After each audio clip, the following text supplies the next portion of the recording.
আসসালামু আলাইকুম ম্যাডাম। ওয়ালাইকুম আসসালাম। আমার বাবার দেয়া যে পৈতৃক সম্পত্তিটা আমার আছে, যে বাড়িটা আমার নামে লেখা আছে, সেই বাড়িতে আমি আমার আব্বা আম্মারে নিয়ে আজকে উঠতে চাই। এই নরকের বস্তিতে আমি আর থাকবো না। ঠিক আছে ম্যাডাম, আমি গাড়ি পাঠিয়ে দিচ্ছি। আর এদিকে আমি সবকিছু রেডি করে রাখছি। ধন্যবাদ।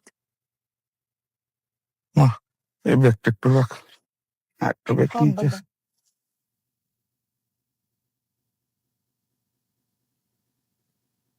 দে, কই?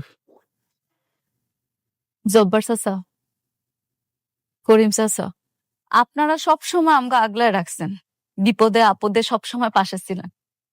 আপনাকে ঋণ কোনোদিন শোধ করার মতো না। তাই এতদিনে আমি এটা বুঝতে পারছি দুনিয়াতে টাকার মূল্যটা কত বেশি। আমি আমার সন্তানটা হারানোর পর এটা হাড়ে হাড়ে টের পাইছি।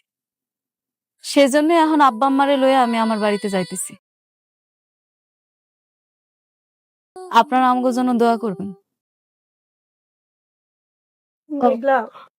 ভুইলা যাইস না, তোর যখন মন চাইবো তুই আয়া পড়বি বস্তিতে আমগো দেখতে। চিন্তা করিস না, অবশ্যই আসবো। আমি কথা দিয়া যাইতেছি, আমি আপনাকে ভুলবো না। আপনাকে বিপদে আপদে সবসময় পাশে থাকবো। তাই আমার এখন যাইতে হইব। আমি আমার আব্বা আম্মারে লইয়া আমার নিজের বাড়িতে থাকি। গাড়ি চলে আসছে।